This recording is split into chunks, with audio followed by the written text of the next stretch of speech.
wonderful thing about having a variety of specialties in the room. There's this exponential explosion of ways of thinking outside the box. It's energetic and it's electrical.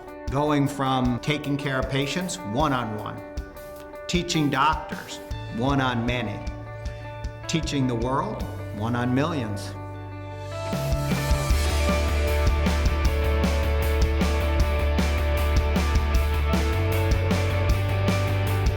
First have this idea of what the Academy is in the United States, a place in which a lot of people from a lot of disciplines generate ideas, and that those ideas somehow are put out in a way that has public value, but that in fact we end up spending much of our time talking to each other, and most of what we write and think about turns out to be some very highly specialized thing. This is a chance to have a greater diversity of voices and ideas out in the world, and that anything they believe it's worth devoting their life and energy to, it's worth trying to say it in a way that can reach more people.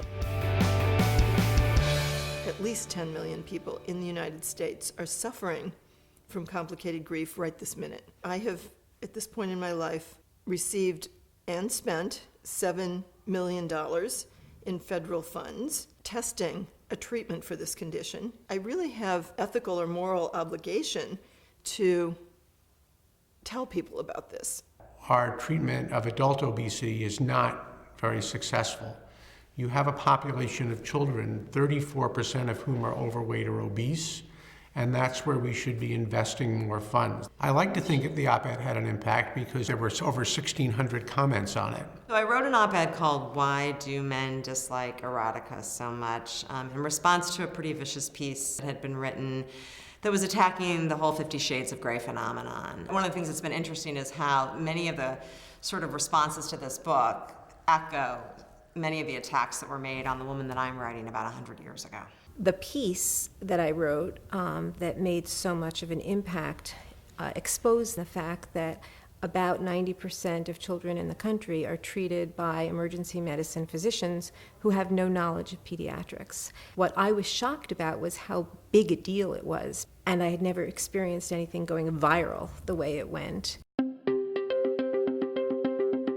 Craig Spencer, who is a physician at my hospital, had just been found to have Ebola. And there was chaos, there was fear, and we wanted to speak out and contribute to the dialogue. At around 7 p.m.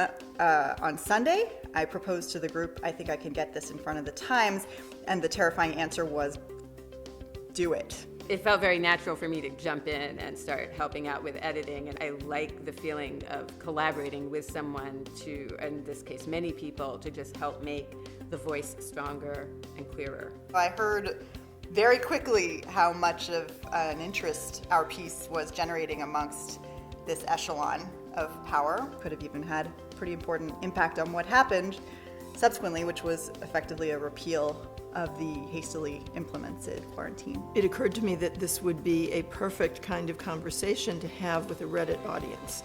We went online for an hour and a half and answered questions. I didn't even know that Reddit existed. Clearly in academia, we're out of touch with how the public gets information about what we do, and we hold ourselves to a standard that puts us out of reach. Being on the front page of Reddit, we're talking about one of the top 5 most visited websites on the internet. It is a huge impact, and having a bunch of you work as a team, I can't tell you what a thrill it is. It is just, it's so exciting.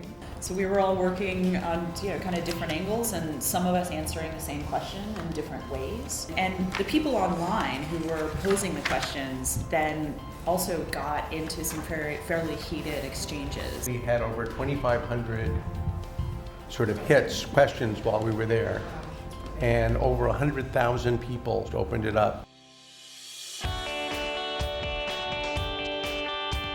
Just listening to the fact that there are so many specialities in the room creates a conversation that you wouldn't otherwise be privy to. It does force you to pause and think about what another intelligent perspective could possibly be.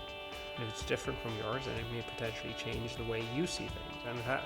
I think fellowship means coming together, sharing things that we know for the common good.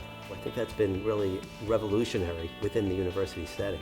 The Public Voices Fellowship is about changing the demographics of voice in America and in the world. It's about taking these wonderful ideas that often find themselves locked up in the ivory tower and spreading them to the people who desperately need to hear them. We had people from all different perspectives who became part of this deeply connected interdisciplinary conversation about a major crisis. And they worked together to team write a piece and get it out into the world. And that sort of impact really blew my mind.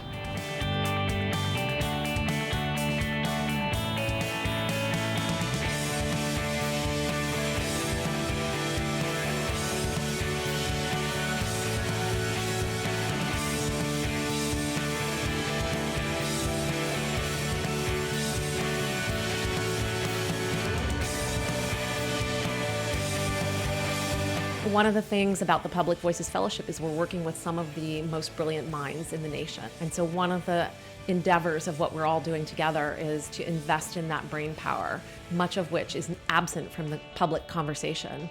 What could we do, and what would be the return to society if we could invest in all those missing voices and missing ideas?